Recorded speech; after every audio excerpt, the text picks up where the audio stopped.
Hey guys, tonight we're curling up beneath the heavy shadows of candlelit thatched ceilings, brushing straw off rough linens, and letting our minds wander back through time to a world where night didn't mean 8 hours of straight shut-eye, but rather a kind of soft pause between two separate acts.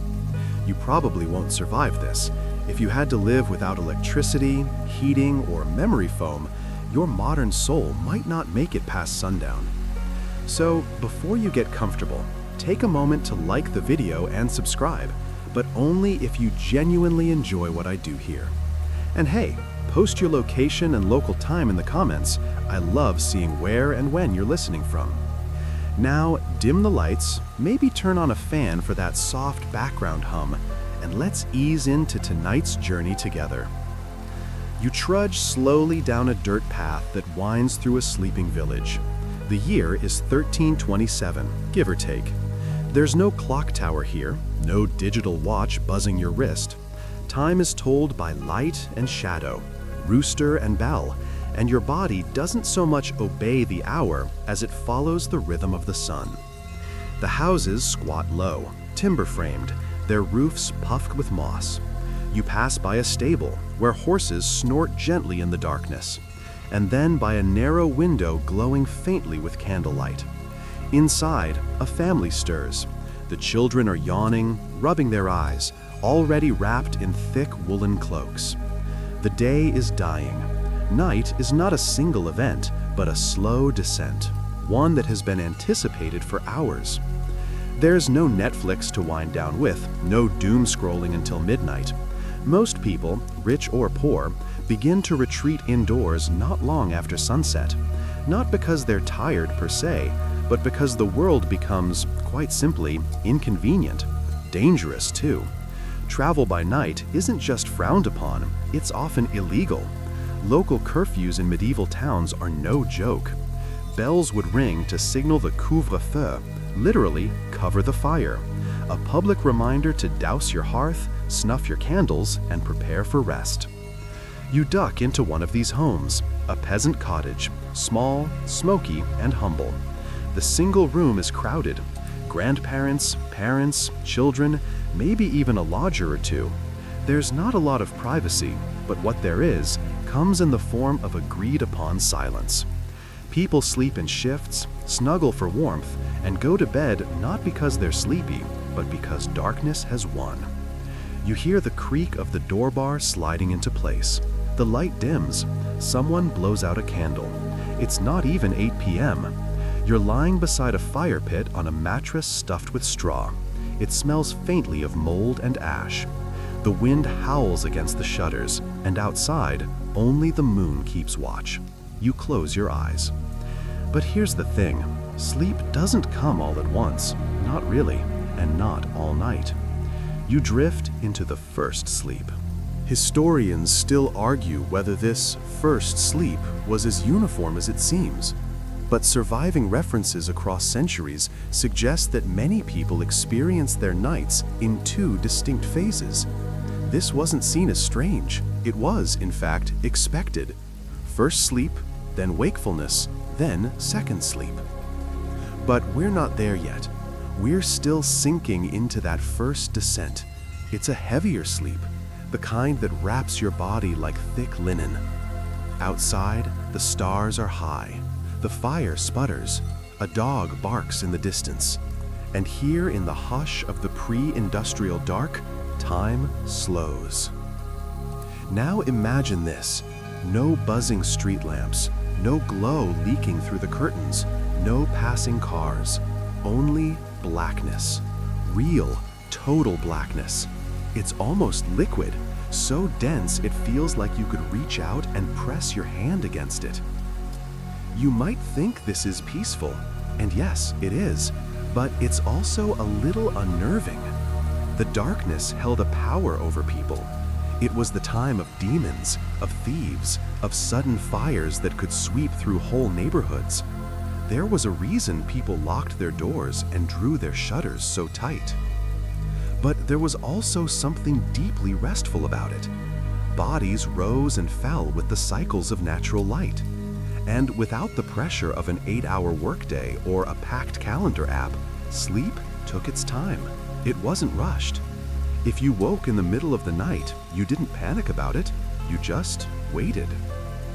This might sound romantic and maybe a little impractical, but it turns out it's not so different from the way your body naturally wants to sleep, especially without electric lighting.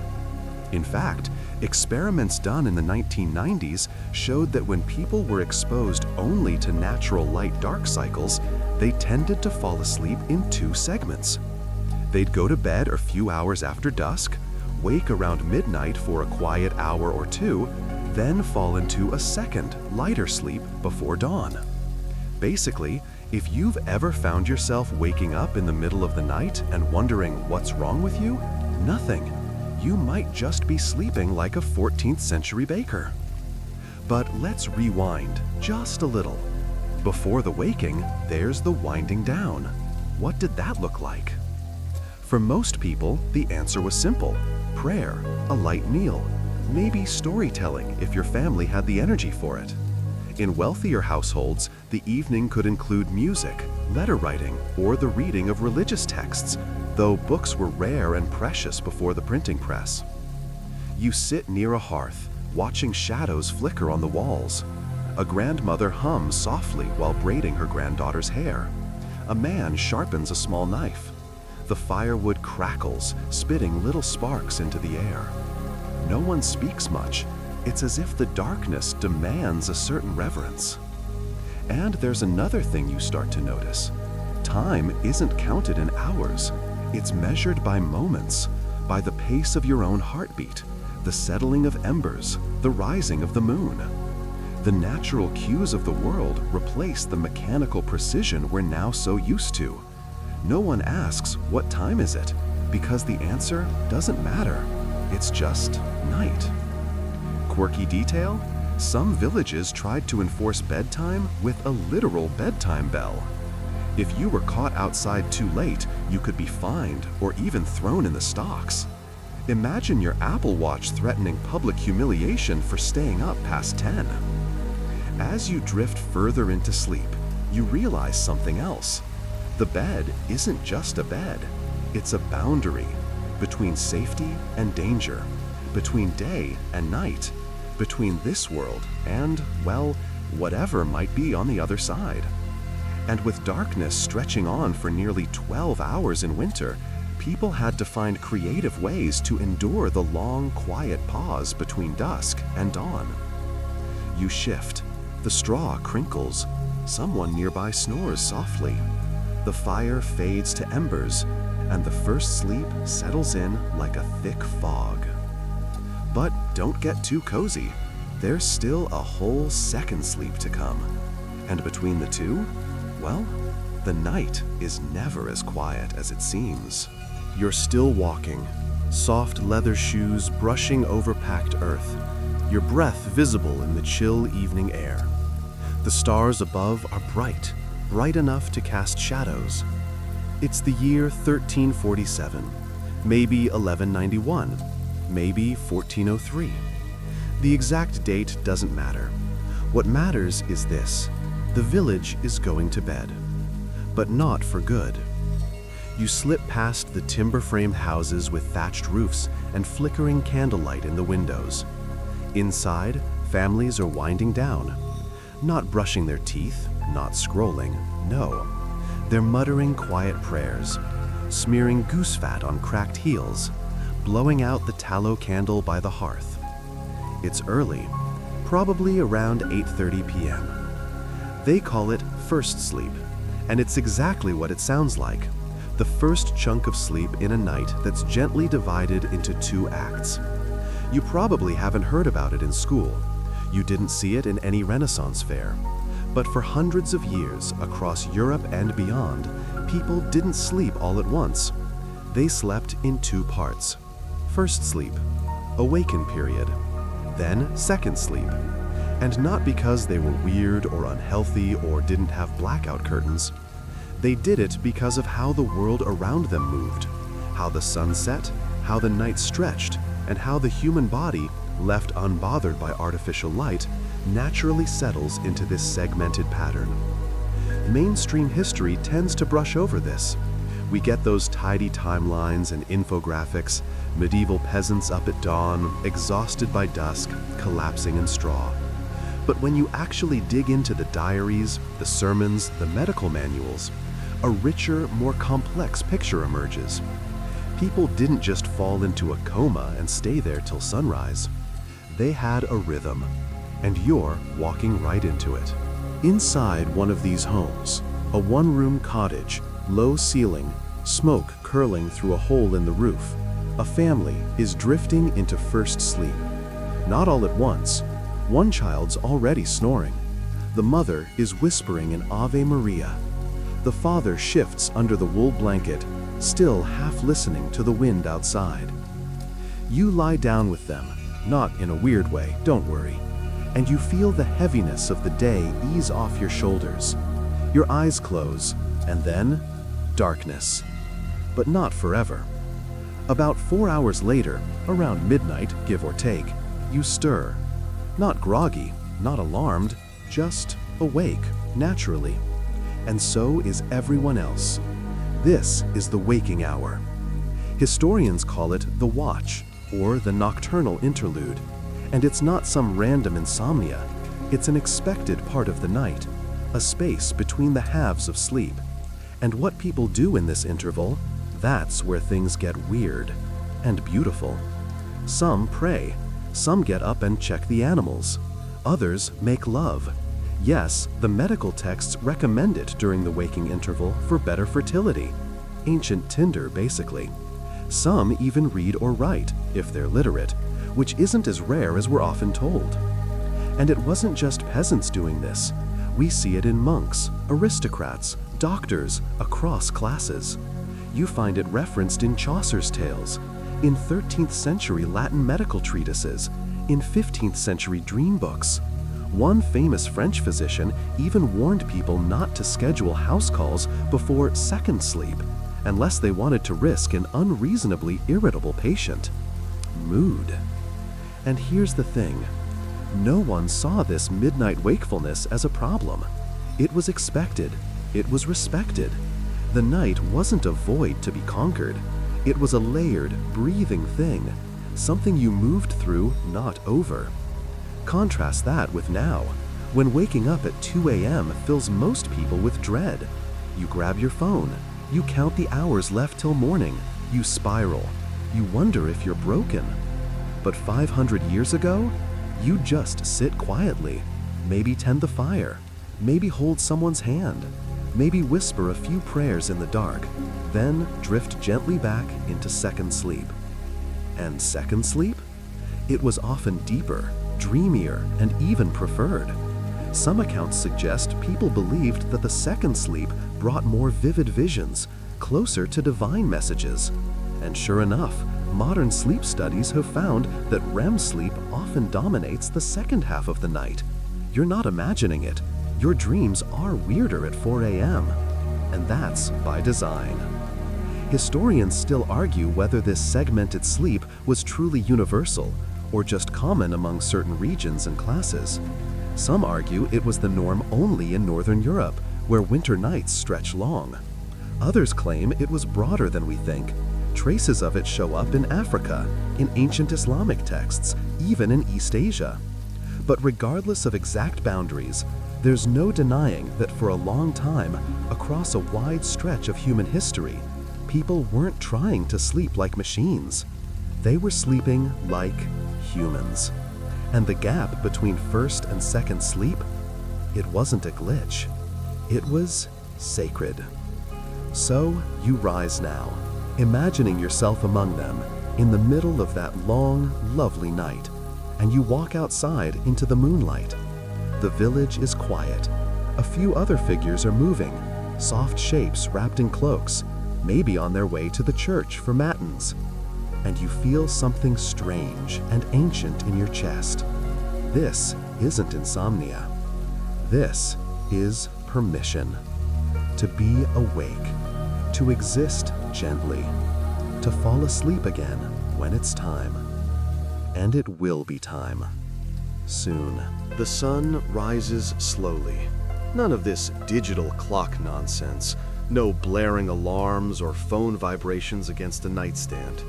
It starts as a silvery blush in the east, brushing over the thatched rooftops and glistening on dew-wet grass. You lie still for a while, half caught in that fragile veil between dreaming and waking, as the light spills over the edge of the horizon and begins to fill the room with its soft, golden insistence. Your body wakes with the day, as it was always meant to. No rush, no clatter, just a long, slow unfurling. You stretch, carefully because your shoulder's a little stiff from the uneven bedding, and sit up as others begin to stir around you. You hear low murmurs, the creak of wooden floorboards. Someone hawks and spits discreetly into the ashes of the hearth. Another coughs, deep, guttural, and resumes dressing without a word. Good morning, medieval style. This is when the second sleep ends. Not abruptly, but like the tail end of a symphony. Quiet, drifting. You're not expected to leap out of bed like a drill sergeant's about to bust through the door. Instead, the rhythm of the day seeps in gradually. The light coaxes you upright, the cold stone floor beneath your feet sharpens your senses, and then the real world begins. But even now, some linger. You spot an older woman sitting cross-legged near the hearth, whispering a morning prayer under her breath. Her eyes remain closed, her lips barely moving. This wasn't unusual. Many medieval people still marked the tail end of the second sleep with a moment of reflection, gratitude, or intention, especially if their first waking hour had included religious reading or contemplation. Historians still argue whether this structure, this neat cycle of sleep-wake-sleep, was natural biology or just social custom. Some point to pre-industrial tribes who show more fluid, unpredictable sleep patterns. Others suggest the two-sleep rhythm emerged from necessity.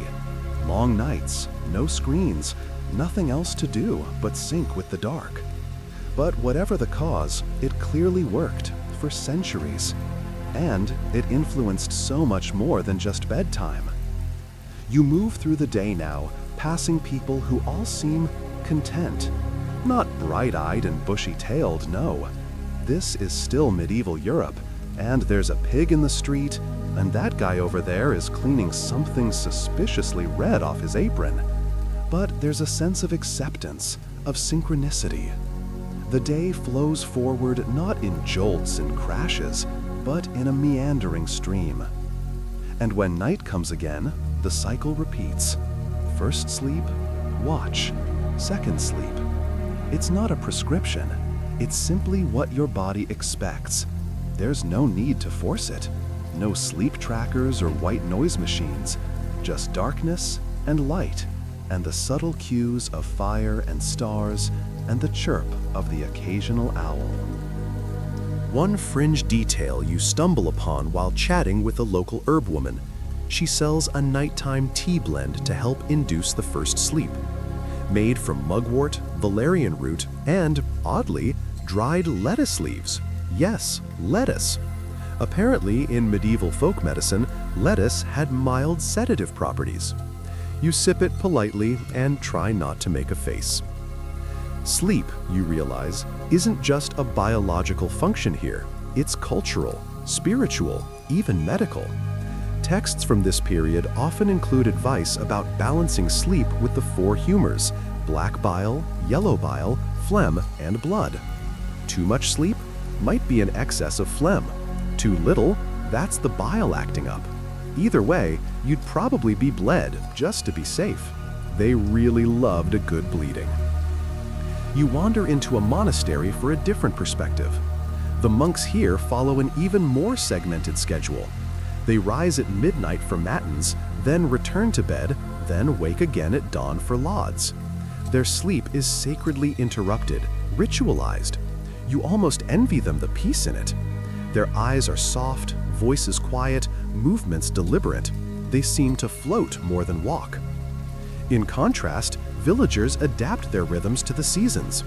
In summer, when daylight stretches longer, the sleep cycle sometimes compresses. First sleep might begin later, second sleep shorter. In winter, it elongates. Some people even describe having 3 distinct sleeps on particularly dark nights, with 2 watches in between. And here's a quirky gem. In some medieval households, a child would be gently woken during the watch to complete chores. Why? Because the adults were too sore or too sleepy, and frankly, someone needed to fetch the morning water. Child labor? Maybe.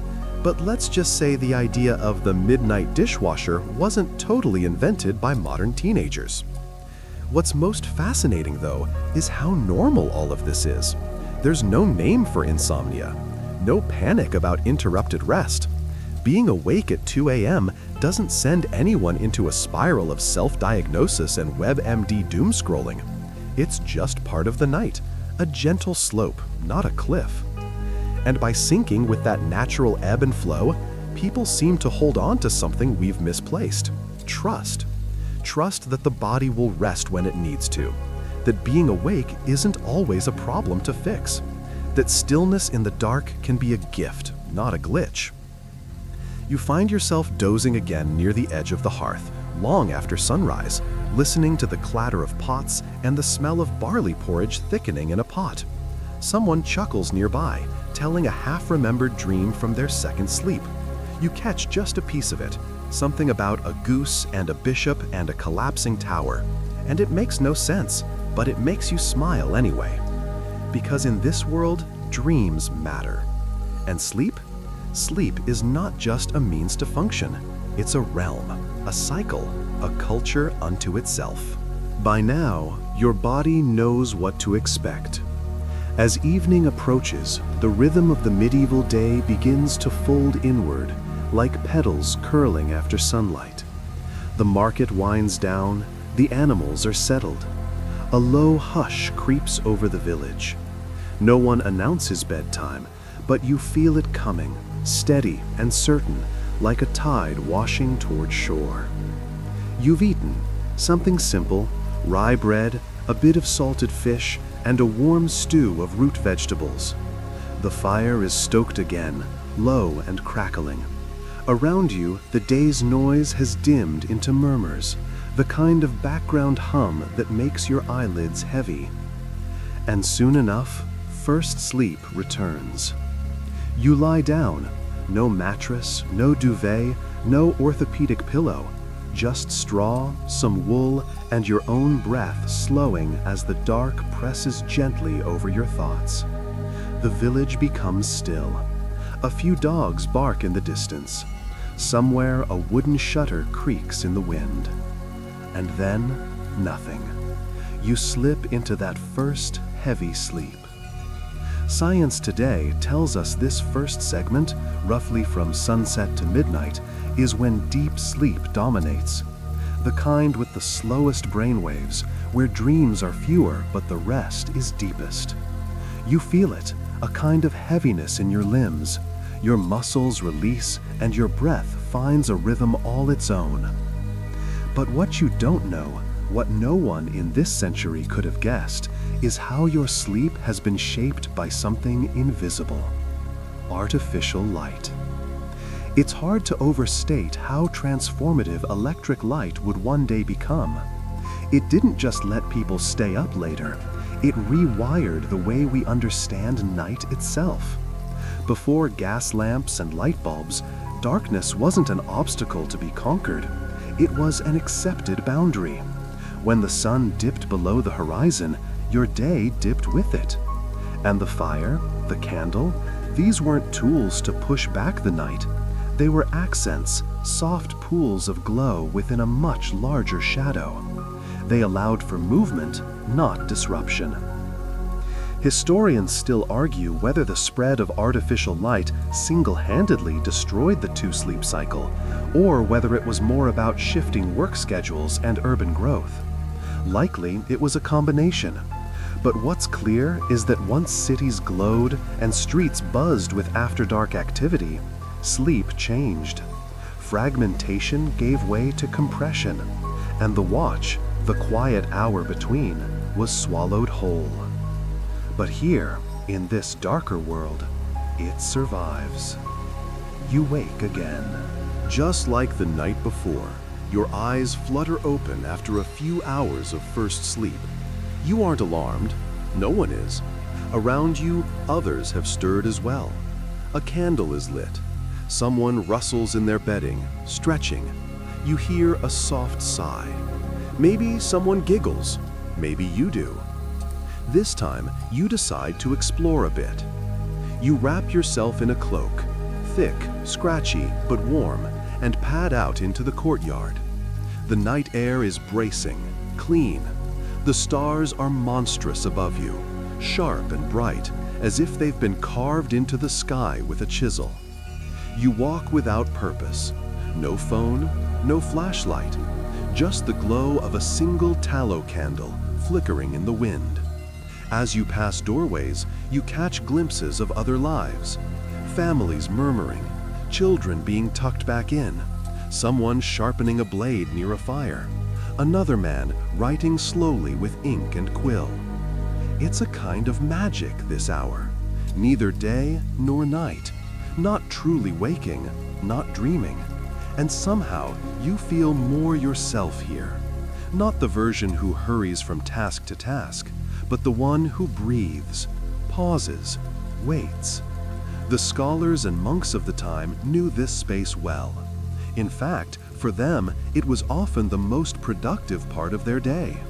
Many medieval texts were composed in these midnight hours. Religious tracts, philosophical musings, entire volumes copied by candlelight, all shaped during the watch. Some even believed that inspiration could only come in this liminal state, when the body was rested but the mind still dreamy. One curious tidbit: certain monasteries taught novice monks to differentiate between sleep thoughts and wake thoughts during the night watch. If a vision occurred, they were to test it, not for logic, but for spiritual weight. Was it the mind's misfire or something divine? And while you're not here for visions, you can see why they thought that way. The silence is vast. Everything echoes differently. Even your own thoughts sound clearer.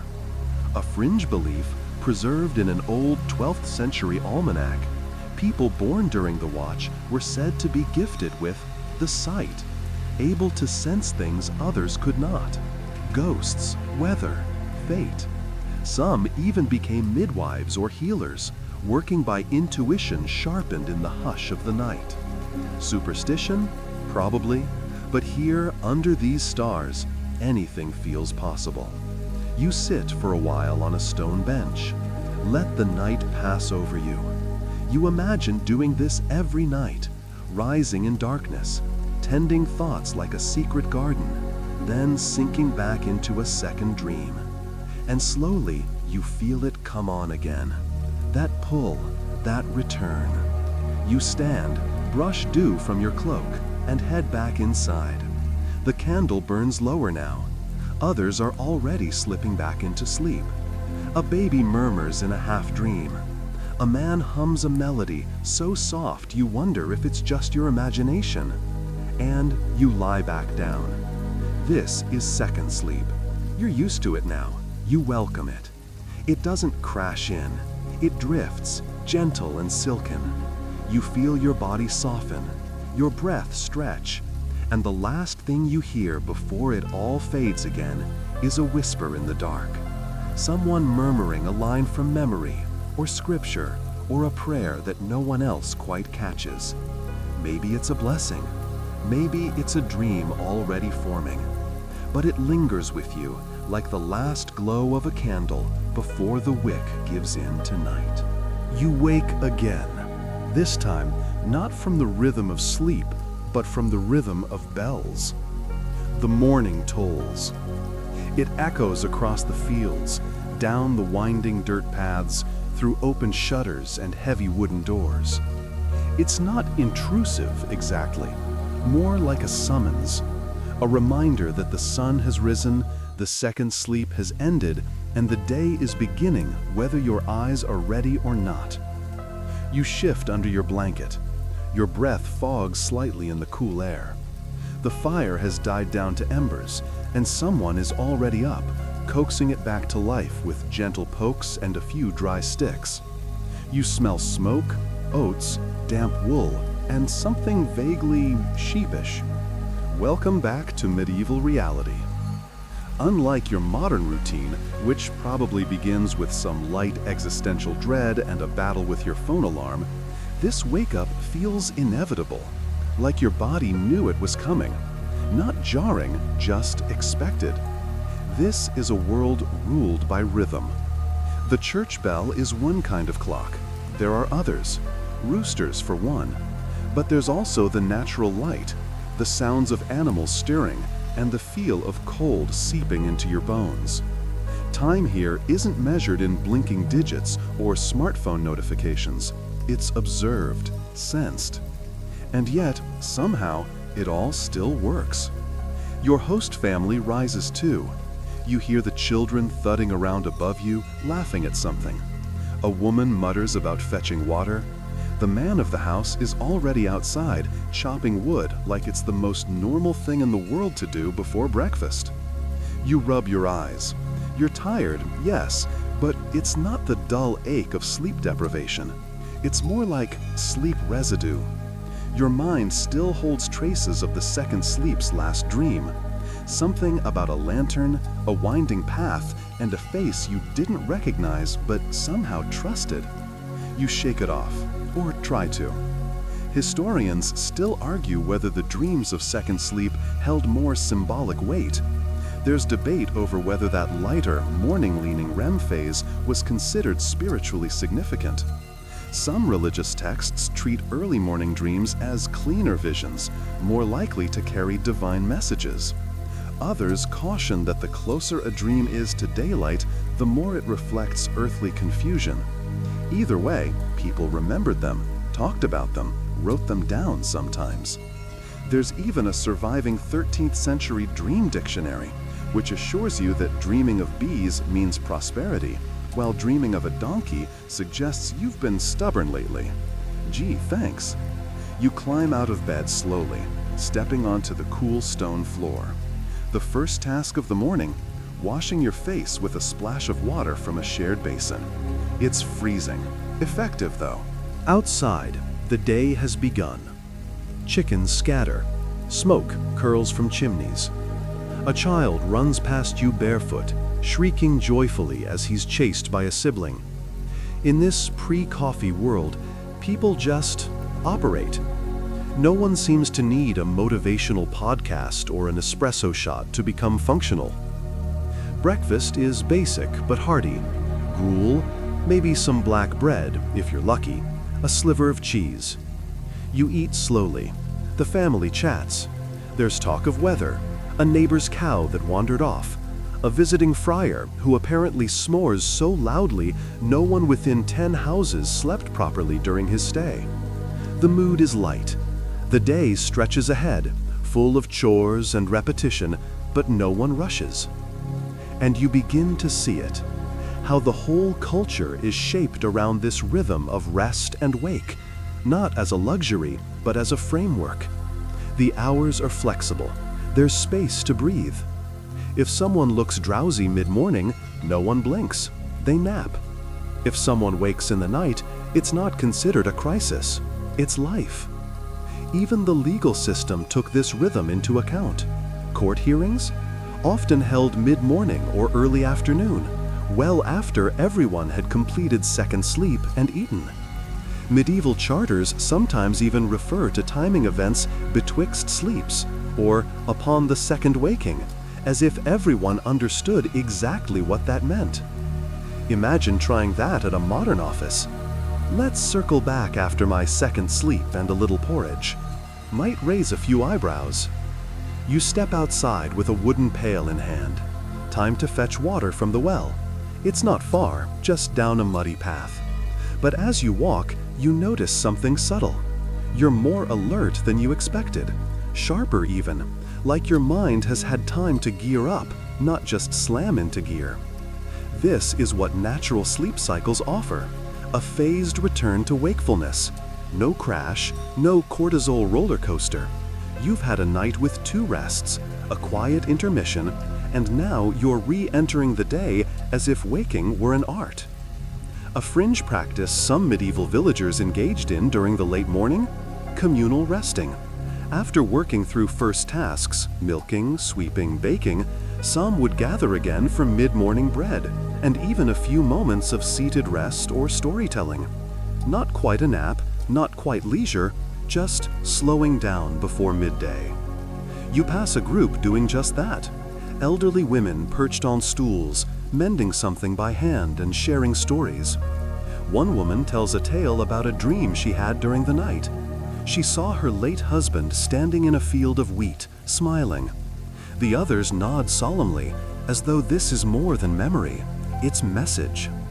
You keep walking, past cottages, past a boy with a wooden hoop, past a blacksmith whose forge is already blazing. Each person you pass seems quietly tuned to this shared, centuries-old cadence. Rise, rest, rise again. Not without struggle, of course. There are sick children, bad weather, unpredictable lives. But there's also a thread running through it all, a belief that sleep, in its true and varied forms, is not an enemy to be conquered, but a companion, something to lean into, to learn from. By midday, the sun is high, and the world is fully awake. You've earned it this part of the day. You've eased into it, honored the night for what it gave you, and now your feet are grounded, your breath steady. Somewhere in the distance, a second bell rings. It's time to turn the page. You squint into the midday sun, hand shielding your eyes. The fields are alive with motion, plows turning soil, people bent low over crops, animals wandering the edges of tilled land as if half interested in the labor. The world is fully awake now, but something feels different about this wakefulness. Not urgent, not frenzied, just deliberate. You move with the rhythm of the village, step by step, learning the dance of a day already softened by the richness of the night. Lunch, if you can call it that, is modest. A hunk of coarse bread, a bit of onion, maybe a slice of preserved meat if the household is lucky that week. It's more a pause than a meal, just enough to quiet the stomach and return to work without the ache of hunger dragging behind. But here's the curious part. You're not exhausted. In the modern world, this might be your crash hour, the post-lunch slump, the siren call of coffee, sugary snacks, or doom scrolling through apps you don't even like. But after 2 full cycles of sleep and a calm start, your body isn't rebelling, it's pacing itself. Historians still argue whether medieval people had more energy due to cleaner food and simpler living, or if they were just better at distributing their exertion across natural cycles. Maybe it's both. Or maybe modern life simply forces us into a tempo that wasn't meant for the human frame. You sit by a low wall, feet dusty, watching the clouds shift lazily above. Your mind, freed from the buzzing of artificial stimulus, begins to wander. Not anxiously, just curiously. What did people think about during these hours? What did they wonder? Turns out this was prime time for imagination. Medieval literature, even folk tales and riddles, often took shape during the in-between spaces of the day, after the midday pause, before evening labor resumed. Children would chant rhymes, elders would share long memory stories. Field workers, though often illiterate, passed complex oral histories from one hand to another like bread or seed. One lesser-known example, a 14th century riddle collection preserved in marginalia. Tiny handwritten puzzles scribbled in the empty spaces of a prayer book, likely by a monk who couldn't help but sneak in a little whimsy during second wake hours. One favorite goes, "Without voice, I speak. Without body, I fly. Born of fire, I vanish with breath. What am I?" You chuckle quietly, brushing a bit of hay from your sleeve. Even in a world without glowing screens and push notifications, the human urge to wonder, to play with thought, never sleeps. And yet, eventually, the work resumes. Afternoon is the most industrious part of the day. Tools clink, looms creak, wheels turn. You help where you can, gathering kindling, sifting grain, carrying water. The tasks are repetitive, sure, but they hold a kind of meditative rhythm. You start to lose yourself in the motions. It's here that second sleep's magic lingers. Not in the sense that you're still dreamy, but in how your body responds, calmer, less reactive. You remember the quiet of the midnight watch, and somehow it smooths the edges of the day. You're not dragging yourself forward, you're moving with the grain of things. In fact, some medical texts of the time recommended using second sleep for healing. There's a fringe belief from a 15th century herbal manual that bones set during the second sleep period would fuse stronger, with night's wisdom bound into the marrow, it says. Charming, dubious, but it reflects a broader medieval trust in the body's nighttime intelligence. Rest wasn't passive, it was reparative, guided by unseen forces. You pass a woman tending to a small herb garden. She's gathering valerian and mugwort, muttering to herself. These were classic sleep herbs, used in poultices or teas, believed to ease nightmares or help one transition more gently between the first and second sleep. You ask if she's preparing a sleep draft. She grins. "No, I'm making soup," she says, "but if it makes you dream sweeter, all the better." You laugh, and she drops a sprig of something sharp-smelling into your hand. "Carry that tonight," she tells you. "Keep the tooth fairies away." Right. By late afternoon, the sun has mellowed, shadows stretch. You can feel the day winding down again, preparing its bow to the night. But no one is in a rush. The work peters out slowly. A boy finishes stacking kindling. A girl draws water one last time before the evening chill creeps in. You sit again by the same low wall, and you think, what would it take to return to a rhythm like this? To sleep in 2 chapters, to wake softly in the middle of the night without panic, to have space inside the day, not filled with content, but with silence, to dream, wake, reflect, and then dream again. Modern life tells you this is impossible. You have jobs, deadlines, devices that glow and ping long past sunset. The idea of waking at midnight feels like torture. The idea of sleeping without blue light filters and white noise machines? Absurd. And yet, your body remembers this. Deep in its bones, it knows this rhythm, this watchful hour, this afternoon breath. You can feel it now, less like history and more like memory, like something you almost remember doing, a faint echo from the past, humming under your skin. The medieval day doesn't judge your lifestyle, but it does offer a question. Not, how do you fix your sleep? But, what are you missing while you sleep like this? You watch the sky fade to gold, and the village begins to retreat toward its evening rituals again. The cycle is restarting. Soon there will be dinner, then stories, then yawns, then darkness, then first sleep. You inhale slowly, lungs full of clean dusk, and quietly, you begin to look forward to waking again in the middle of the night, not as an interruption, but as a gift, a secret slice of time that once belonged to everyone and still might belong to you. As the sun sinks low and shadows stretch long across the thatched rooftops, you feel a shift in the air. It's subtle at first, a slowing down, a softening. Voices lower, tools are packed away. Chickens are herded into their coops with gentle clucks and coaxing hands. The village exhales, and so do you. The medieval evening doesn't roar in like some over-caffeinated podcast intro. It sighs its way across the land, one candle at a time, one sleepy yawn, one final scrape of the bread knife across a wooden plate. The fire in your host's hearth is brighter now, rekindled for warmth and for cooking. Dinner is simple, a stew perhaps, bubbling low with root vegetables and lentils, maybe a bit of dried meat. It smells earthy, humble, and somehow grounding.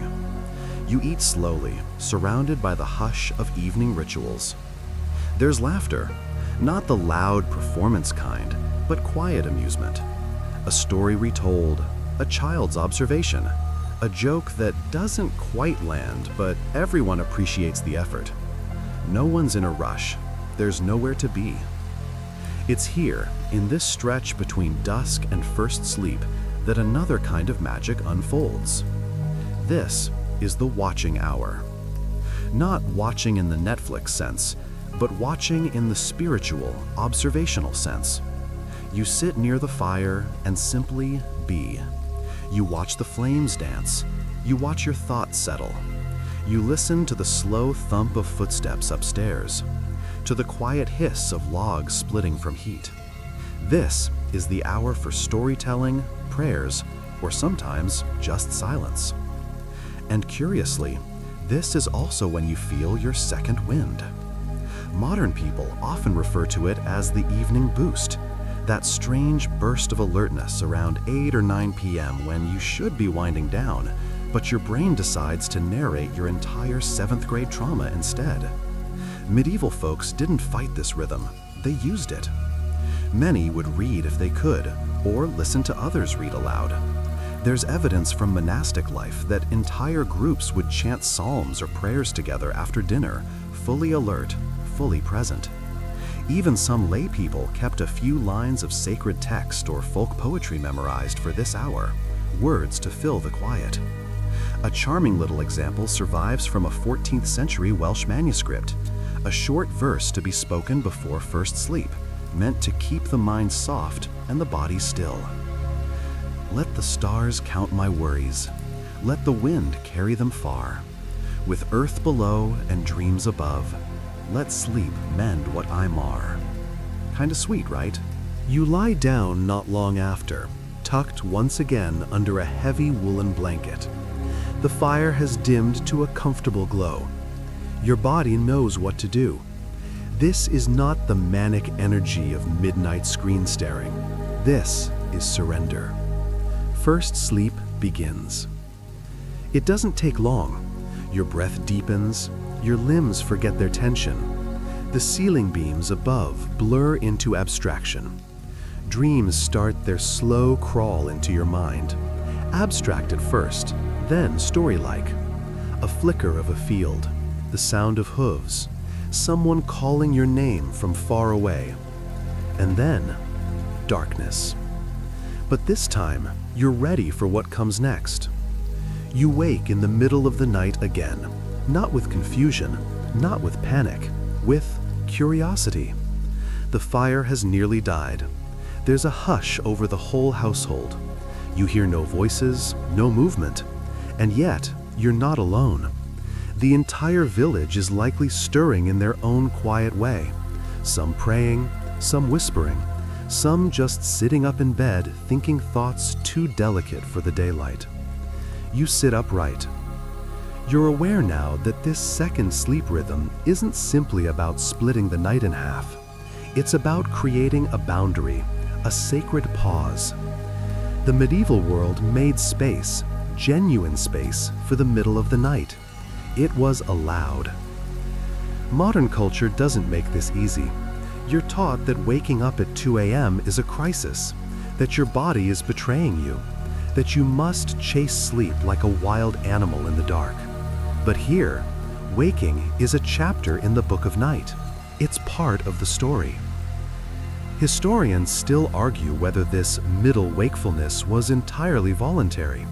Some believe it was imposed by natural rhythms. No electricity meant longer darkness, which led to divided sleep by necessity. Others think it was encouraged by spiritual institutions, reinforcing nighttime prayer. The truth probably lies somewhere in between. But here's the twist. People liked it. A 15th century diary of a Yorkshire merchant includes several entries praising the watch, or the midnight hour, as his favorite part of the day. He describes it as a time free of worry, when no man comes knocking, nor the rooster scolds me. He writes about thinking through business ideas, praying, and sometimes simply watching the stars. Even peasants, when they had the luxury, made this interlude their own. Midwives took advantage of it. Nighttime births were common, and the wakefulness between sleeps allowed for shared support. Farmers checked livestock. Young lovers, according to folklore, stole secret moments during this hush, though, of course, nobody officially admitted to that. You sit by the embers, swaddled in wool, thinking about the people across time who did exactly this, who sat in their own quiet moment between dreams, wondering things, maybe about crops, maybe about their souls, maybe about whether anyone else out there was also watching the same stars.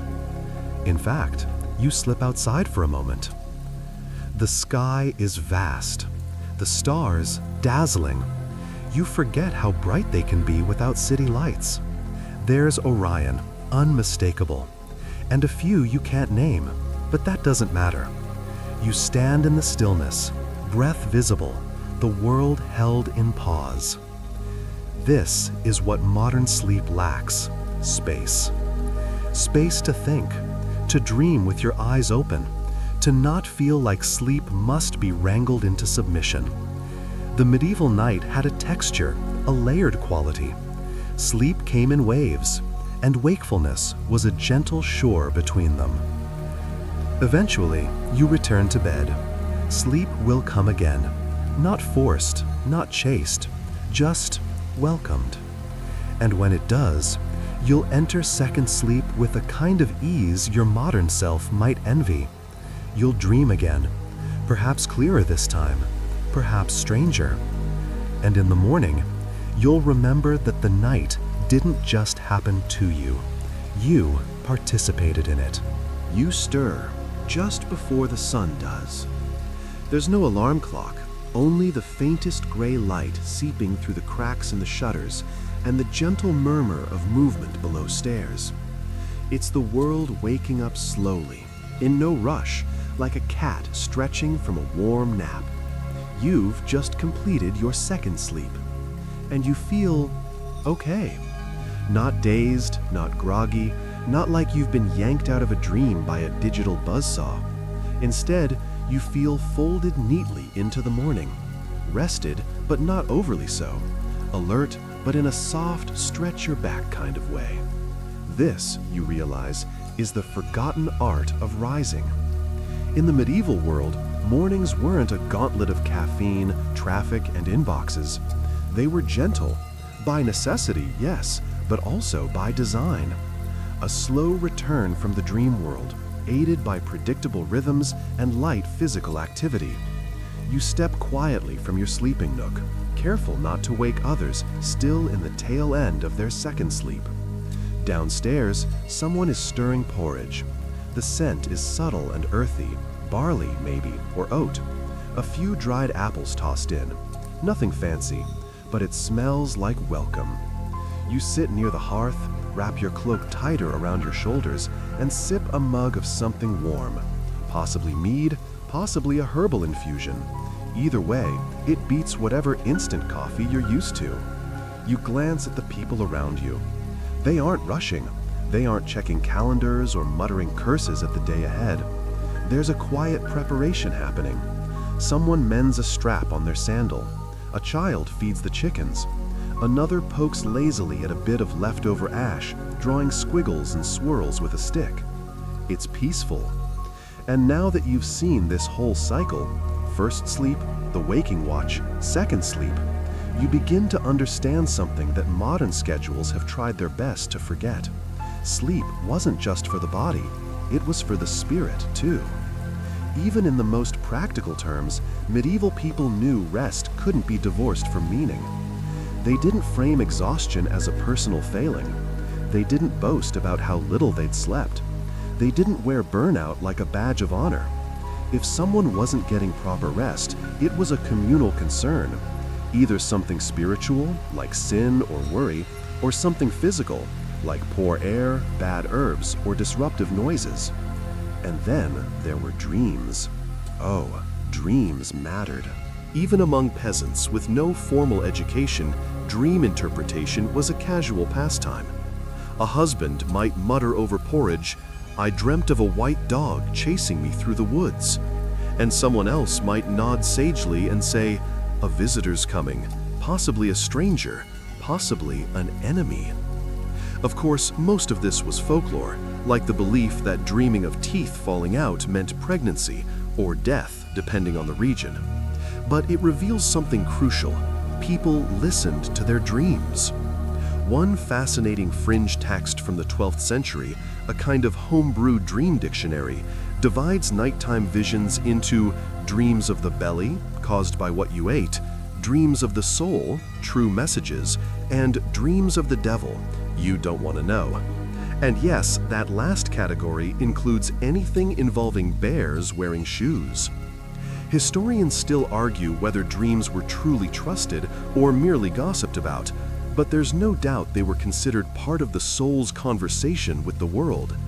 Your dreams weren't meaningless static, they were signals, sometimes divine, sometimes absurd, always worthy of attention. And if you dreamt during the second sleep, that meant something special. Some medieval sources describe second sleep dreams as clearer, more lucid, more prophetic, possibly because the first sleep had swept away your mental clutter, possibly because you were half lucid from the midnight interlude and carried that awareness into your deeper dreams. You tuck that away. The morning proceeds with a kind of contented rhythm. People file into the fields again. The sun rises higher, and soon, without drama or effort, the day is underway. But here's what sticks with you the most. No one here is trying to optimize their sleep.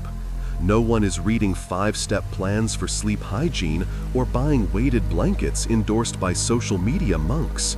They just sleep and wake and do it again and again. The rhythm is circular, not linear. You feel that rhythm under your skin now, as if your body remembers something your mind forgot. In modern life, we treat sleep like an app, something we download, tweak, delete, reinstall, all in the name of productivity. We measure it obsessively, track REM cycles, panic if we don't get 8 full hours in one unbroken streak. But medieval sleep didn't need tracking, it just needed space. Space for the dark to be dark, for the mind to wander, for the soul to whisper, and yes, for 2 separate sleeps, joined not by anxiety, but wonder. You walk a little outside before mid-morning. The dew is still fresh on the grass. A few people wave, greeting you not like a zombie fresh from the snooze button, but like someone who's just lived through a full and sacred night. And you have. You've watched the night with them. You've stepped between the folds of sleep and wake. You've tasted the quiet. You've remembered that sleep is not just escape, it's dialogue. And now, your day begins anew. No promises that tomorrow won't be chaotic, but tonight, you'll go to bed differently. You'll lie down knowing there's no pressure to disappear for 8 hours straight. You'll let yourself wake, let yourself sit up, let yourself wonder. And when you do fall back into that second sleep, sweet, strange, deep, you'll remember this. You're part of a rhythm older than light bulbs, older than alarm clocks, older than calendars, and it's waiting for you. You lie back again, not in the medieval cottage anymore, but in the lingering softness of the thought, the rhythm, the ritual, the deeply human logic of broken sleep. And now your mind drifts to a different kind of chamber, not one of straw and hearth, but of stone and silence. You're in a monastery. The architecture rises around you like something carved from prayer itself. Thick walls, narrow windows, candlelight flickering against ancient stone. It's cool inside and hushed. Every sound has an echo, even your breath. Here, sleep is not just a bodily function, it's a spiritual act, a sacred interval between vigils. You're learning now that not all medieval sleep was created equal. In monastic life, the night was divided not just into sleeps, but into offices, into rules. The Rule of Saint Benedict, written in the 6th century, lays it out with monkish precision. 7 daytime prayer sessions and 1 during the deep night, matins, often beginning as early as 2 a.m. That's right. Imagine your alarm going off when it's not even close to dawn, not because you forgot to silence your phone, but because your soul had an appointment. The monks would rise, robe themselves, and chant in cold chapels under the stars, not begrudgingly, devotionally. This interruption of sleep wasn't a bug, it was the design. And it wasn't just monks. Across medieval Europe, especially in more devout or superstitious communities, people mimicked these patterns. They rose during the night not because they had to, but because it was a chance to commune with God, with dreams, with thoughts too quiet for daylight.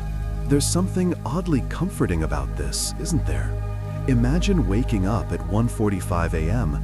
and instead of groaning or doom scrolling, you take a candle, walk down the hall, and sit in stillness for 20 minutes. Maybe you think about something bigger than yourself. Maybe you just listen. It feels human, whole.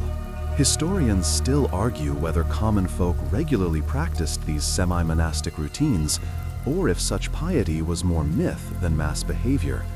But even if only a few did it, the idea lingered in the cultural imagination that nighttime was not empty, it was inhabited. And sometimes, those inhabitants weren't so spiritual. Let's talk about witches, because of course we are.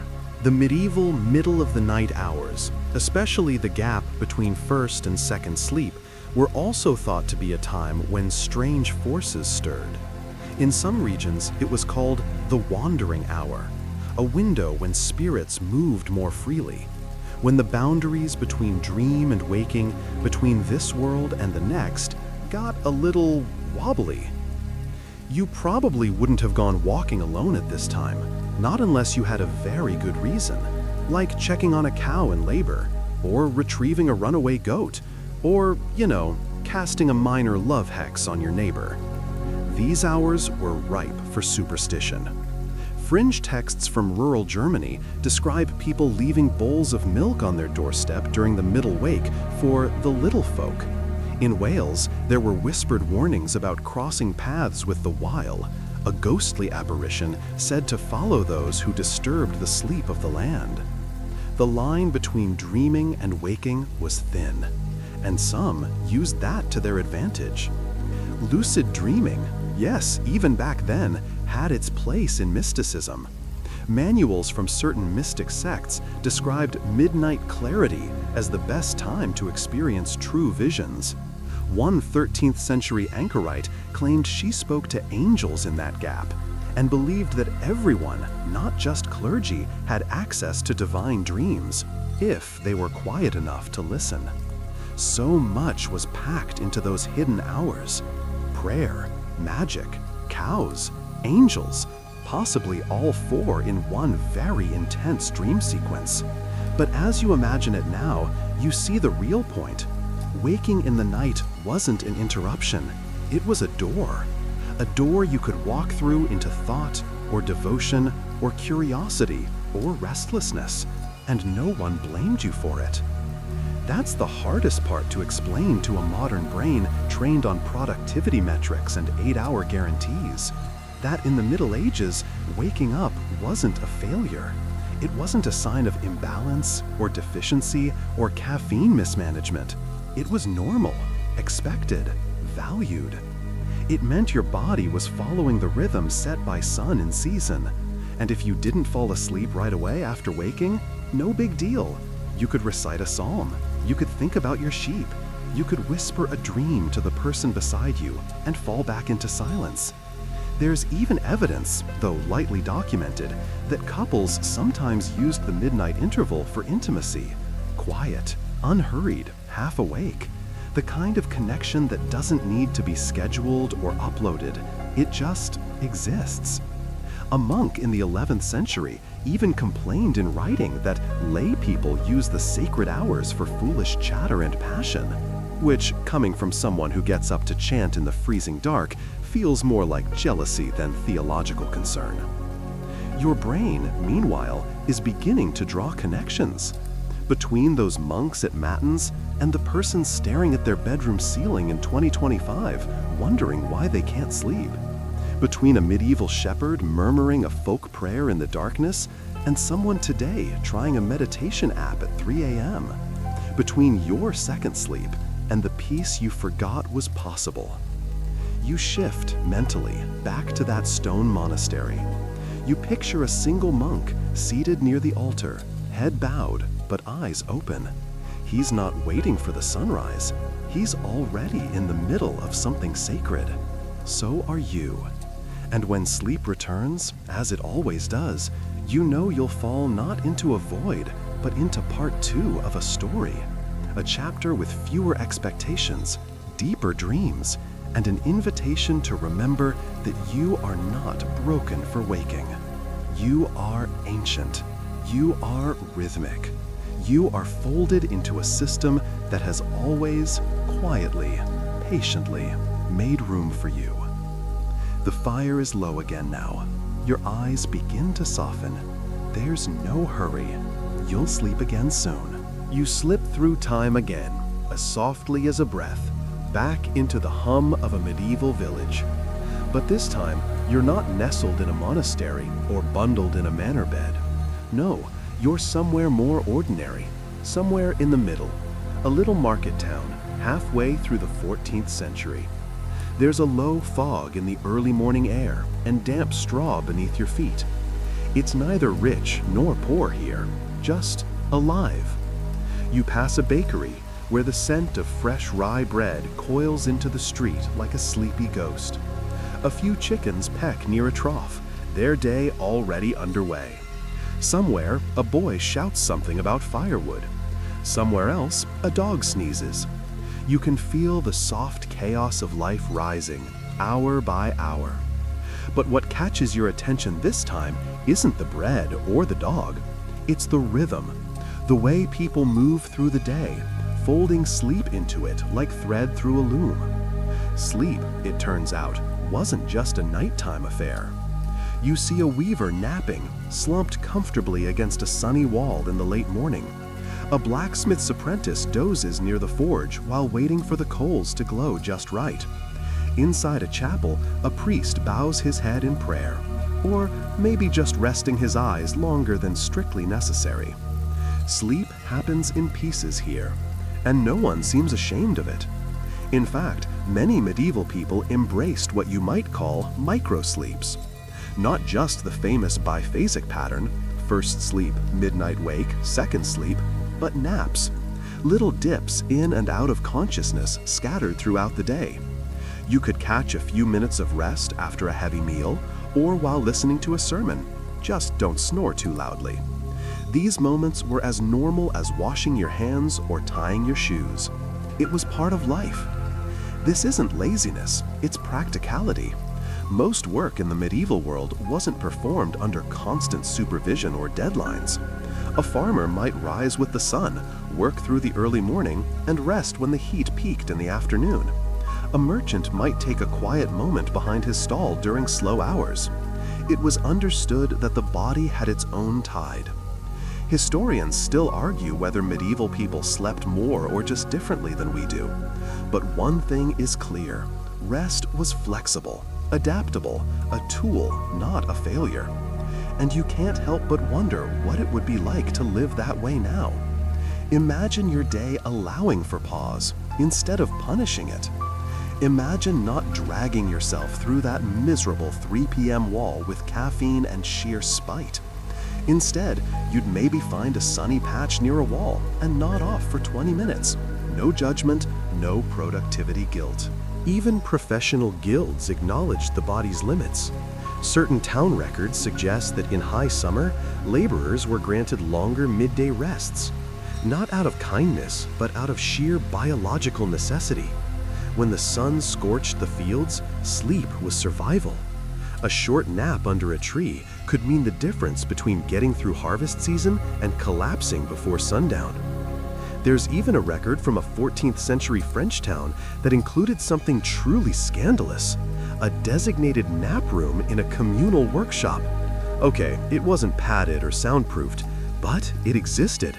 A dark little alcove in the back where workers could take turns curling up for a brief rest. Tell that to your boss at your next meeting. But this isn't just about naps, it's about permission. Medieval life, for all its harshness, plague, poverty, that whole no toilet situation, granted one thing modern life rarely does: the right to ebb, to have low moments, to pause, to exist in fragments. You wander through the town square and see a group of women spinning flax and chatting lazily. One of them is nodding off slightly. No one seems to mind. It's mid-afternoon, the sun's gentle, and the day still has miles to go. And let's not forget the elderly. In medieval homes, older members of the household weren't shipped off or sidelined. They were integrated, expected to contribute when they could, and rest when they needed. They might nap 2, 3, even 4 times a day, and that was fine, honored even.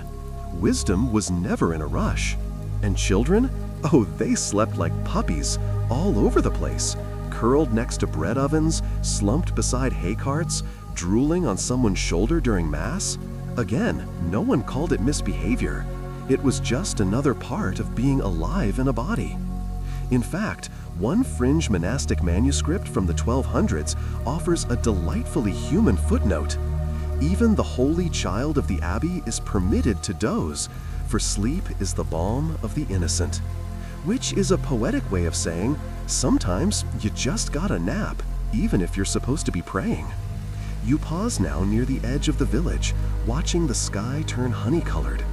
There's a stillness here, a softness. It makes you wonder how many of your own sleepless nights are rooted not in biology, but in guilt, in pressure, in this deep, buzzing anxiety that if you stop moving, even for a minute, you'll fall behind, that rest must be earned, that stillness is suspicious. But here, in this place, stillness is a given.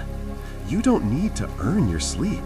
You simply live inside it, like a tide you trust to carry you out and back again.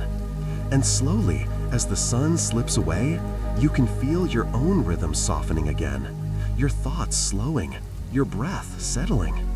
You're remembering how to listen to your body, not command it, not analyze it, just listen. And it whispers, rest. Not because you've worked hard enough, but because you're alive. The hush of twilight stretches around you now, like a long exhale. In the distance, a bell rings, a soft, almost shy clang that signals evening prayer, or maybe just the end of the day's market. You're not in the village anymore. You've drifted again, this time deeper into the countryside. Fields stretch wide under a purple-blue sky. A few stone cottages dot the land, each with a chimney exhaling thin wisps of smoke into the dusk. Somewhere, a dog barks once and then decides it's not worth the effort. Here, life is slower, even slower than before. And that means sleep, the when, how, and why of it, begins to blur into something more seasonal, more cyclical, more like breathing. Because in medieval life, especially in rural settings, time wasn't dictated by clocks. It was dictated by light. And in the absence of modern lighting, people surrendered themselves completely to the rhythms of the sun. You feel it now, don't you? That quiet pull of darkness. In the winter months, night arrives early, sometimes before dinner's even been served. There's a stretch in December when it feels like the sun only just rises before it's gone again. And in those weeks, first sleep starts early, right after supper. People curl up under woolen blankets next to coals banked low for the night. But by 1 or 2 a.m., they're up again. Sometimes only for an hour, sometimes more. They tend the fire, use the chamber pot, check on livestock, pray, think, maybe sneak a sip of ale in the dark, then back to sleep until dawn. That's winter. But summer? Summer is strange. The nights are shorter. The workdays stretch out, long and backbreaking. But sleep doesn't just vanish, it adapts. First sleep may begin later, closer to midnight, and second sleep might be brief, or absorbed into an afternoon nap. Remember that village from before? Those shady spots near the wall become prime real estate for resting eyes. In harvest season, people sometimes catch sleep in bursts spread across the day, a sort of agricultural polyphagia. You cut grain for 5 hours, collapse in the shade for 30 minutes, get up again. It's not perfect, but it works. There's a rhythm to all of this, a slow, pulsing logic. Historians still argue whether these seasonal shifts were consciously acknowledged by medieval people or just passively lived through. But the pattern holds. Sleep stretched and contracted to fit the sun. And speaking of the sun, it wasn't just light that ruled sleep. Temperature mattered too. Have you ever tried sleeping through a medieval summer night? Probably not, unless you've suffered a heat wave with no fan and a mattress that's suddenly made of lava.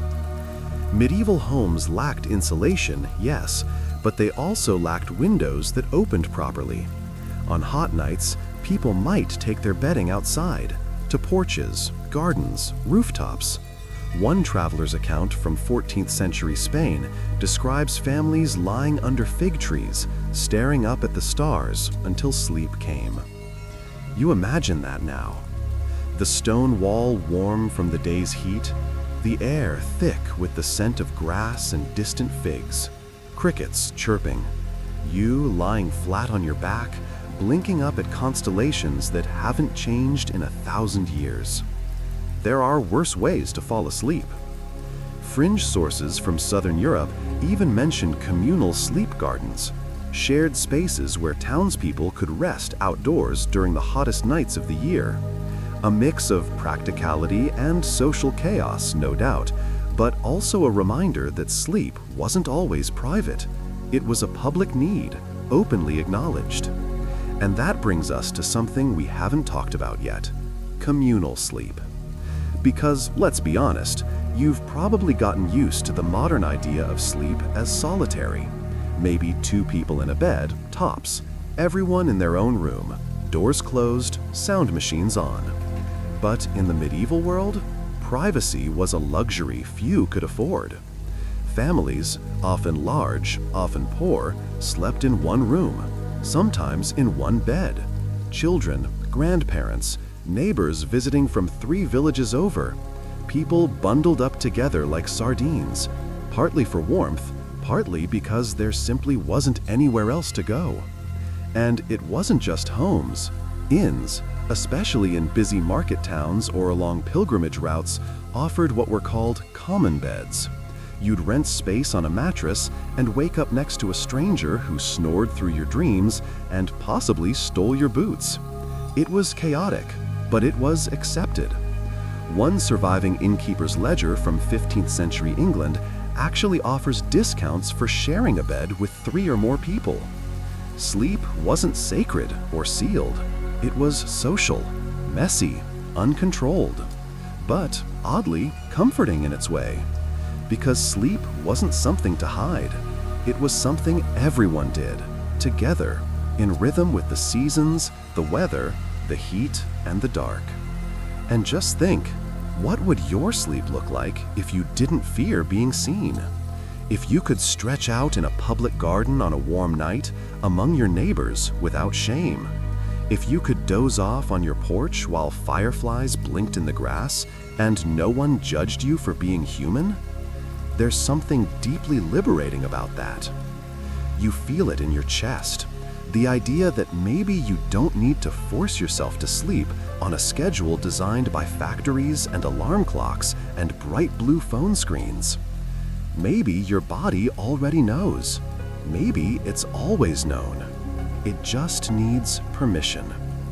You feel the seasons turning inside you now.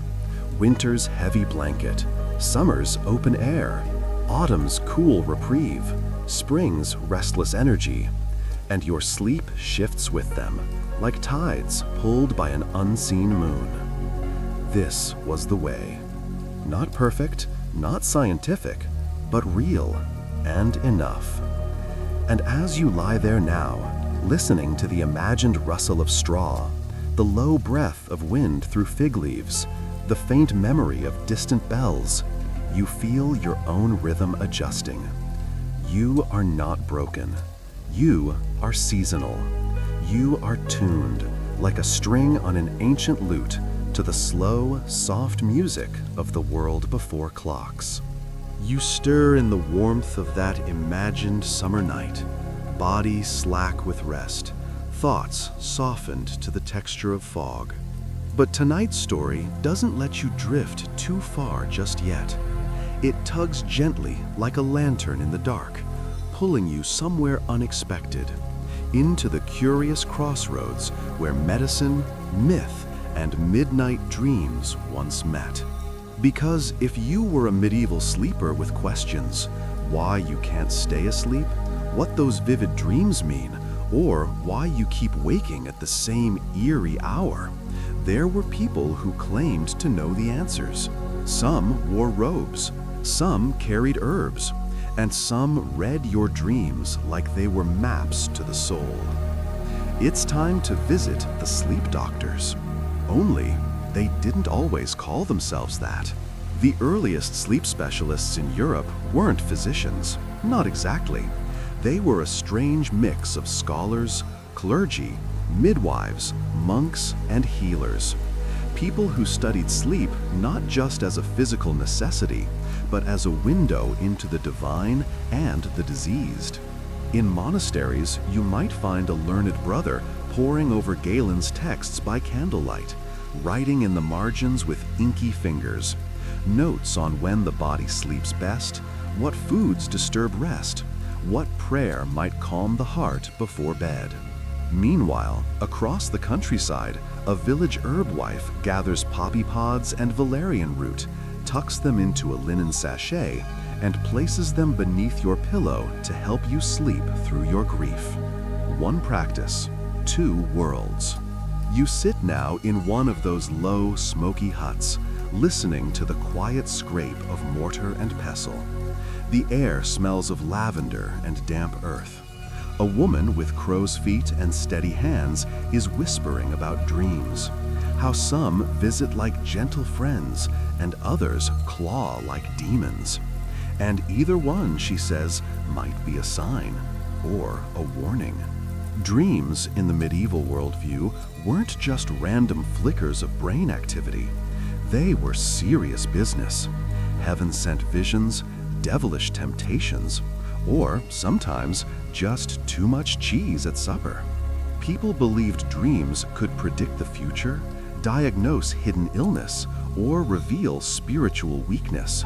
One popular belief held that waking between first and second sleep made you more likely to have prophetic visions, especially if your heart was troubled or your soul unquiet.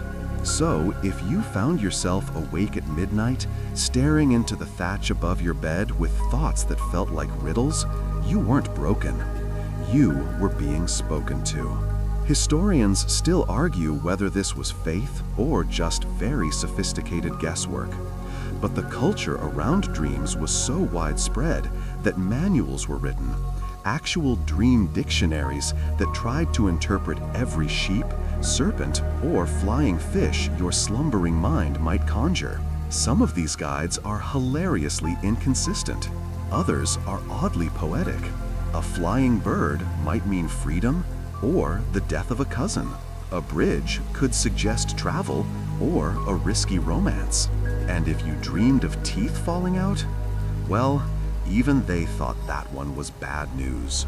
Meanwhile, medical scholars in the Islamic Golden Age, whose texts influenced Europe deeply, were writing careful treatises on sleep hygiene. They believed sleep was vital for digestion, mental clarity, and emotional health. Ibn Sina, known in the West as Avicenna, recommended lying on your right side to avoid disturbing the organs. And guess what? That's still a common sleep tip today. Fast forward a few centuries, and European doctors began blending these ancient ideas with their own observations. They noticed how poor sleep followed fevers, heartbreak, or too much wine. They even described symptoms that sound suspiciously like insomnia, sleep paralysis, and night terrors. But they didn't blame stress or screen time, they blamed imbalances. Medieval medicine followed the humoral theory, the idea that your health depended on the balance of 4 bodily fluids: blood, phlegm, black bile, and yellow bile. Too much of one, and you might not sleep, or you might sleep too much, or your dreams might turn dark and fevered. So naturally, treatment meant restoring balance. And that could mean anything from changing your diet to bloodletting, yikes, drinking warm milk steeped with anise, or bathing at sunset under moonlight. Some remedies were gentle, others involved leeches. But hey, who among us hasn't tried something a little questionable at 3 a.m.? Sleep was also tied to sin. Especially in religious communities, oversleeping was seen as slothful, one of the 7 deadly sins. But undersleeping, that could be just as dangerous. It might open you to temptation, madness, or spiritual corruption. You needed rest to resist the devil, but too much, and you were inviting him in. A real Goldilocks situation if you think about it. But some saints took things to extremes. They practiced holy wakefulness, refusing sleep as a form of devotion. One monk reportedly slept standing up, leaning against a stone wall. Another woman of high regard supposedly went without sleep for years, surviving on divine light and sheer piety. Modern scholars remain skeptical. Still, the image lingers. Someone standing in the dark, praying with eyes that haven't closed in days. Not because they can't sleep, but because they won't. You step away now from the healer's hut and wander into a chapel lit with beeswax candles. The shadows flicker across painted saints. Someone is muttering a litany in Latin. You don't understand it, but the rhythm is soothing. Sleep in the medieval world wasn't just physical recovery. It was moral, it was cosmic. And whether you were a noble plagued by guilt or a peasant plagued by nightmares, there was always someone who claimed to know why. Whether they were right is another question. But sometimes, being told your sleeplessness had meaning, divine or otherwise, was enough to calm the heart. And that's what you feel now, isn't it? Calm. Not because someone gave you the perfect answer, but because the mystery itself is comforting. The knowledge that even 1,000 years ago, people were lying awake at night, staring into the dark, wondering what it all meant. And maybe, just maybe, that was part of the point. The chapel's glow dims behind you as you drift once more, stepping lightly between centuries like footsteps on soft moss. There's a hush in the air again, that feeling you get in a library right before you open an old book. Tonight, we press our noses a little closer to the parchment, to the written remains of those who watched the night from their beds and tried, in their own way, to write it down. You're entering the world of medieval sleep literature. Diaries, manuals, medical texts, household instructions, those bits of insight scratched into the margins of sleep itself. You pause now beside a desk. It's cluttered, well, cluttered by medieval standards. A few quills, a wax tablet, maybe a cat, because apparently even monks weren't immune to feline distractions. The parchment smells faintly of smoke and mildew. Someone has written, in Latin, It is better to go to sleep early than to argue about wine. Sound advice. People in the Middle Ages weren't shy about writing down their observations on sleep. Not just scholars, but regular people too. You can find references to sleep habits buried in account books, prayer manuals, even love letters. It's never the headline, never the point of the story, but it's there. Like the 14th century merchant who scribbled a note about missing a deal in the market because he overslept. Or the nun who recorded the exact hour she woke up weeping from a dream about a lost sibling. Or the knight who admitted, rather bashfully, to sleeping more than was holy after a banquet. Hangover? Probably. There's something oddly comforting about it all, like opening someone else's sleep tracker and realizing, oh, you too? You lay awake at 2:30 in the morning debating the meaning of your life? Some things never change. Among the more structured writings, though, were household books, manuals written to guide wealthy households in their daily rhythms, including when and how to sleep. These weren't just schedules, they were moral blueprints. Your sleep habits said something about your soul. You were advised to go to bed shortly after supper, with a light stomach and a clear conscience. Lying on your left side was discouraged, too much strain on the heart, apparently, and sleeping in total silence was seen as suspicious. A healthy house, they said, had a soft sound at night, the coals settling, a dog sighing, a child mumbling in his dreams. Too quiet, and it might mean something was wrong.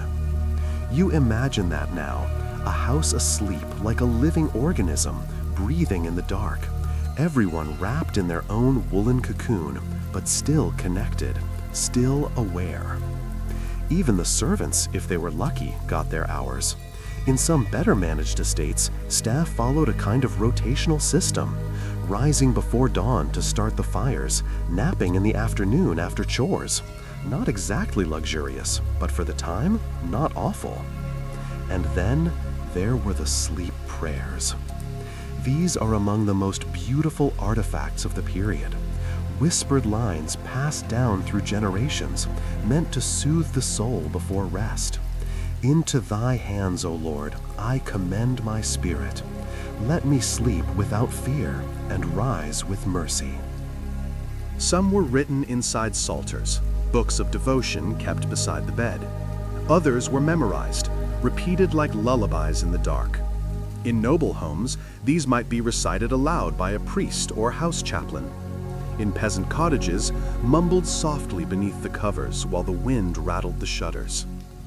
One lovely little fragment from a 13th century French prayer reads, "Bless this sleep, that it be whole, that no spirit walk across it, that no worry touch it, that no dream betray it." Isn't that what we're all still hoping for? Whole sleep, untouched sleep, safe sleep. And as the written records unfold, we find another surprise: references to sleep as creative time, especially during the watch between first and second sleep, when some people turn to reading, journaling, even composing poems. One Italian scholar famously kept a wax tablet by his bed to jot down thoughts during his midnight wakefulness, a medieval version of Notes app musings. Only his weren't about impulse Amazon purchases or late-night texting regrets. They were observations on astronomy and theology. Historians still argue whether these creative bursts were widespread or rare, but the idea lingers that sleep wasn't just a pause in life, but a doorway, a time when your brain untangled knots too tight to loosen during daylight, when a half-formed thought bloomed into something lucid or lovely. You picture it now, a woman stirring in her bed at midnight, not startled, just awake.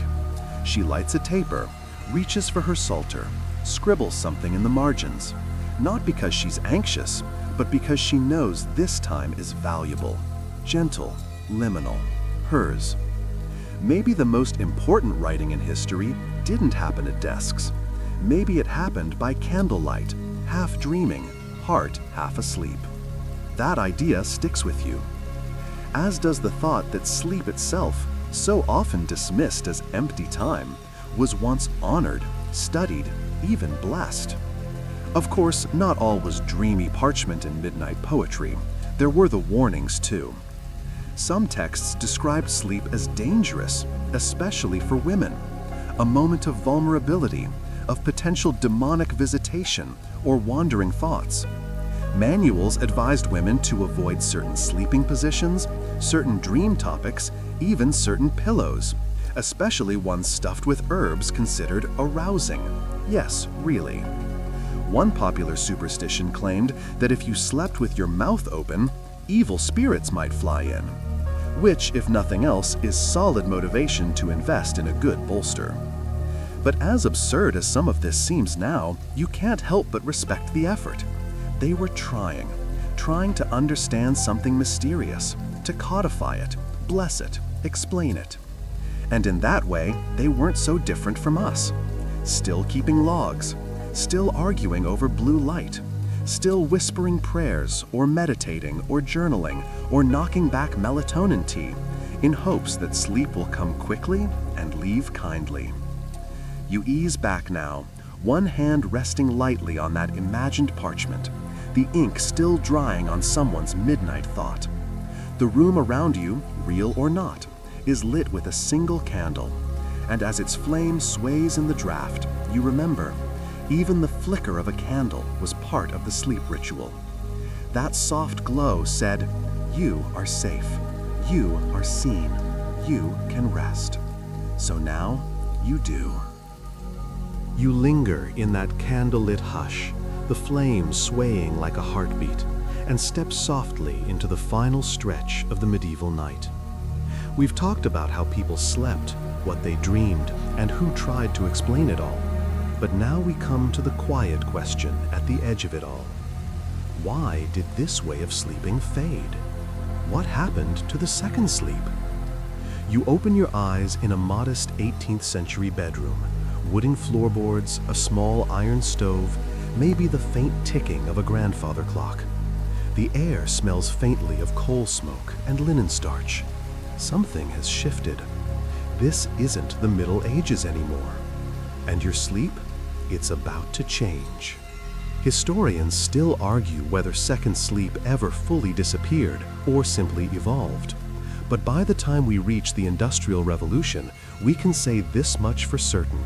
The way people slept was changing, radically and fast. Let's rewind just a little. Even into the 1600s and 1700s, there are still records, diaries, sermons, medical advice that mention segmented sleep. A first sleep, followed by an hour or two of wakefulness, then a second sleep until dawn. But there's a shift in tone. Instead of being seen as normal, this wakeful gap starts to get labeled as a problem. People write in with complaints to doctors.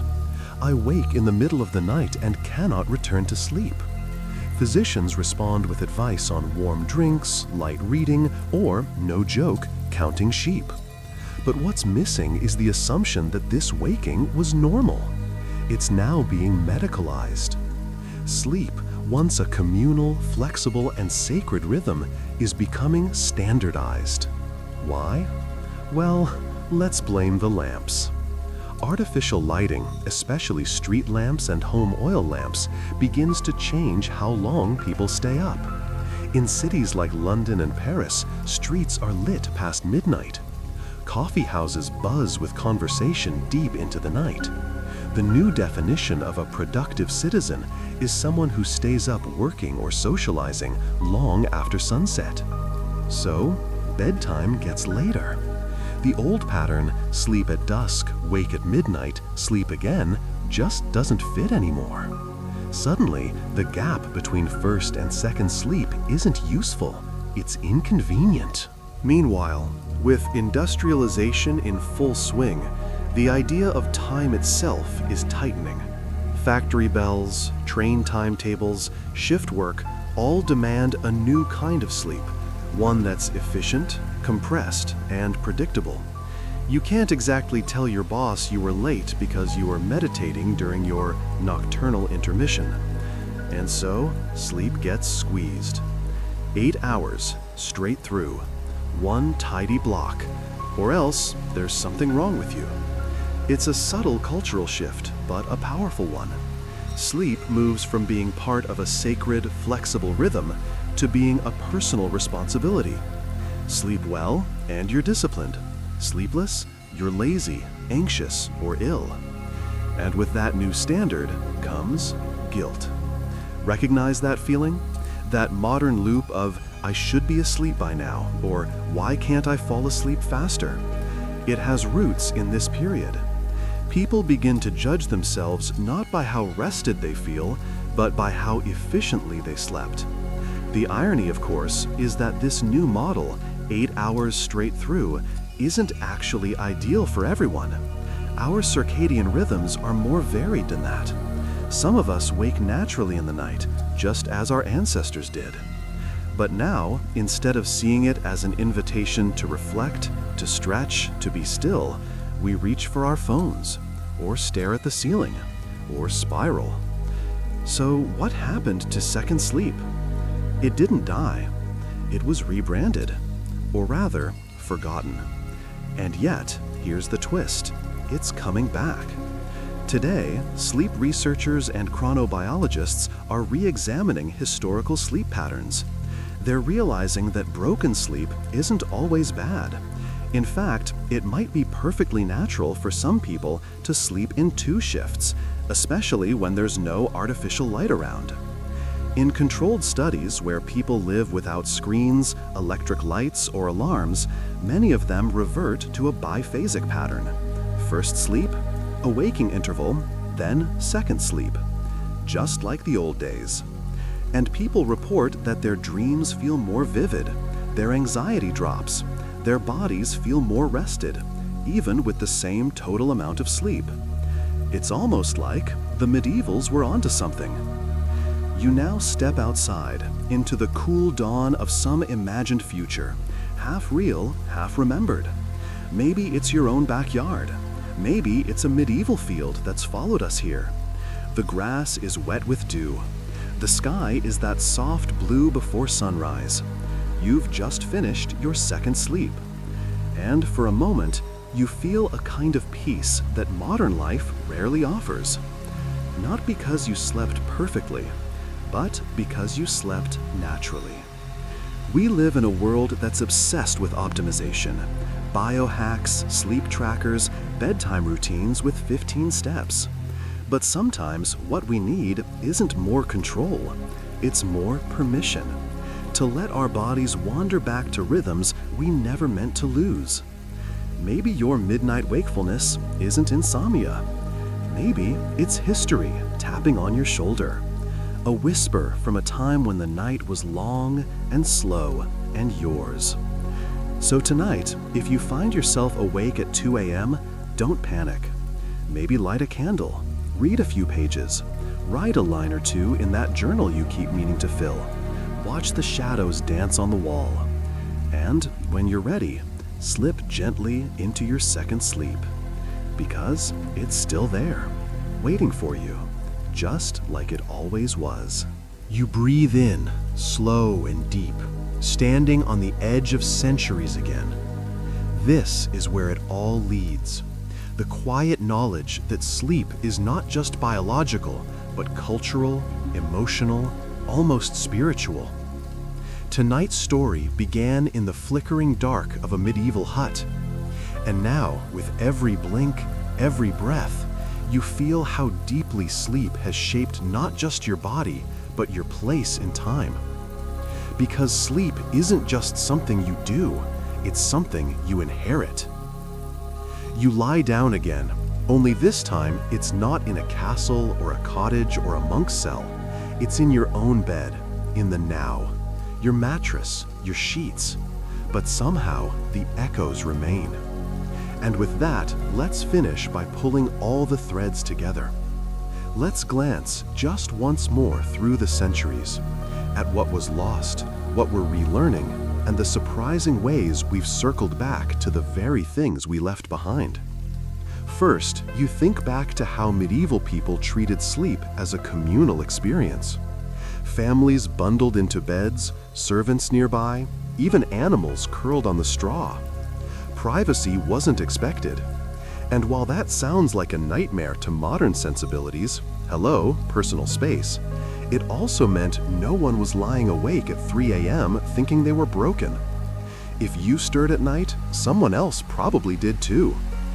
Today, we prize silence, isolation, control. But some researchers now wonder, has all that aloneness made sleep harder? Next, you remember the rhythms, the slowness, the surrender to natural light. People went to bed when the fire died. They woke with the sun. If they wandered in the night, it wasn't failure, it was part of the flow. And here we are, in an age of blackout curtains, white noise machines, melatonin apps, and 4-hour productivity plans. We've thrown everything at sleep except kindness. But now, something's shifting again. Have you noticed? There's talk of circadian alignment. There are sleep retreats. People are buying sunrise alarm clocks, unplugging before bed, even rediscovering naps. Not as laziness, but as healing. Fringe becomes mainstream. The past becomes future.